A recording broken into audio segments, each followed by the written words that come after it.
Welcome back to another episode of Sempre Inter TV with me, Fabio. Tonight I'm going to be looking ahead to the Real Madrid Inter fixture coming up on Wednesday evening. It's obviously a huge game for us, and as it is for them, but I think even more important for us. I'm going to look at sort of some recent form, current players and injuries and absences, and look at the possible tactics, and then sort of make my assessment on how I think this match is going to play out. First of all, recent form. I mean, Inter, after the weekend's game against Torino, you just don't know what you're going to get week in, week out with this team. The Pazza Inter's definitely not going anywhere. It's here to stay. It's in our DNA. We've got 15 points in the league from possible 8 games. Real Madrid have 17 from 9, so very similar starts in terms of our league campaigns. Obviously, in the Champions League, we're yet to win. We've got the 2 points from the 3 games, which is wholly disappointing. Real Madrid have those couple more points now after beating us in the reverse fixture. So I think going into this game, the fixtures have been sort of quite even and evenly balanced. They sort of drew on the weekend. We obviously got the comeback win against Torino. So I don't think there's much to separate the sides in terms of recent form. Real Madrid are sort of 4th in the table, Inter 5th. So yeah, that's not something I think is going to count for anything. Recent form won't come into this. I think this is going to be a one-off game. And they've got to play it like a final. Yeah, Inter have looking at the squad, Inter have a very strong squad going into this game. Touch wood, between now and then, nothing happens, nothing drastically changes. Apart from Brozovic and Kolarov and Padelli, of course, who are struggling with the coronavirus infections at the moment, so they're isolating, they're not going to be available. It looks like Brozovic won't return in time as he tested positive sort of at the beginning of the international break.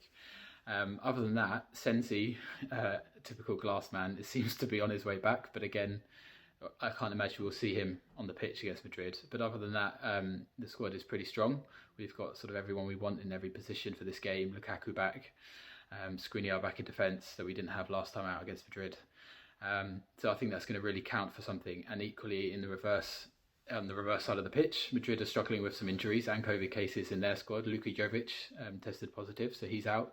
And it looks like Benzema is going to be injured and won't be able to make it, at least not to start. It seems that he's sort of pulled a muscle. And Sergio Ramos, obviously a big loss for them, a huge player for them.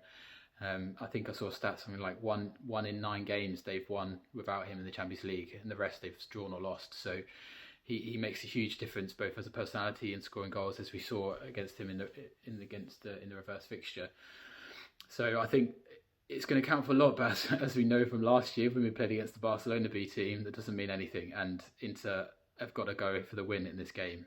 And those injuries that Real Madrid have can't be an excuse for us to drop off and not to go full steam ahead of this game. We've got our strong squad and we've got to show that we mean business.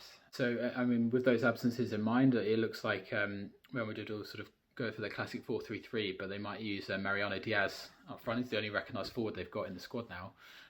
Aside from the likes of Hazard, Rodrigo, and Vinicius, who obviously can cause damage, as we've seen already. So it'll be interesting to see how they line up in that front 3. But in the middle, it looks like Modric and Kroos will be there. Thankfully, Lars Valverde is also out. He's injured. He had a good game against us in a reverse fixture, so that's a positive for us. But again, it can't be an excuse. We can't use his injuries as a way of just not stepping up to this mark, because we need to just, especially at home at San Siro, it's ours for the taking. We've got to go for it. And I think with our starting 11 as it should be, which I see is obviously Handanovic in goal, Skriniar, Bastoni and De Vrij in defence. I would hope that Conte would line up with that 3. We know it's solid. We saw the impact that Skriniar and De Vrij can make coming on the pitch against Torino, and Bastoni obviously just been growing over the last few weeks, especially with those performances for Italy as well in the international break. We need a better performance from Hakimi on the right against his old club. He looked a bit out of his depth in the reverse fixture, so let's hopefully he can step up to the mark in this game. Ashley Young obviously didn't have a very good game against Torino on the left, so my preference would be to have Darmian there. I don't like Perisic starting on the left. I don't mind him coming on with a bit of an impact later on in the game to sort of change up if we need a goal. But I think we need that solidity and that balance, and I think Darmian would provide that, especially with Kolarov being out with a positive COVID case. So I think Darmian would be my pick to play on the left. And in the midfield, we've got Barella and Vidal nailed on. Of course, those two are sort of starting every game for us. And Barella looked tired against Torino, so hopefully he was just sort of taking it easy, knowing that Real Madrid was coming up. But he's played God knows how many minutes this season. The same for Vidal.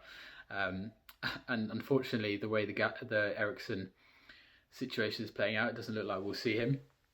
And it looks like he's on his way out in January. So I think the other centre midfield spot will be taken by Gagliardini, because Nainggolan looks disinterested and Conte doesn't seem to trust him to start.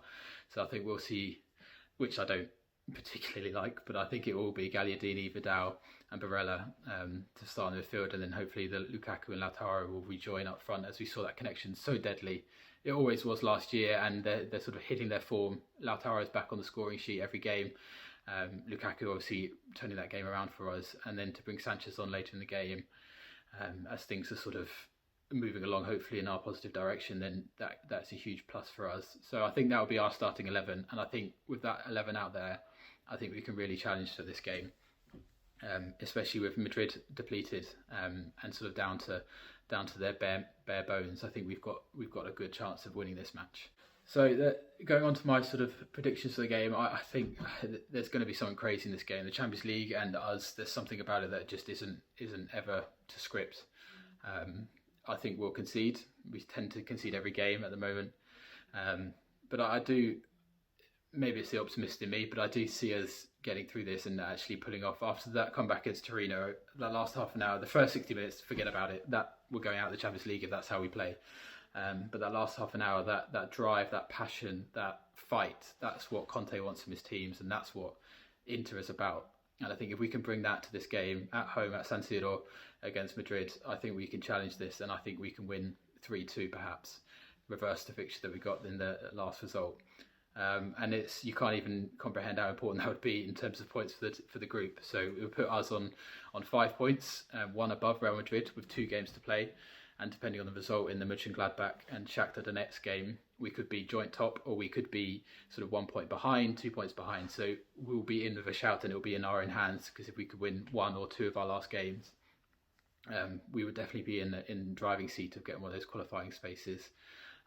I've said it before. I think getting to 9 points is our aim, and that's when you get to 9 points, I think that almost 95% guarantees you qualification to the next round. So that means we need to get 7 points from these last 3 games, and I think 3 points against Madrid will be invaluable and a huge confidence boost. And this, touchwood, could be the turning point of our season, for good, for better, or for worse.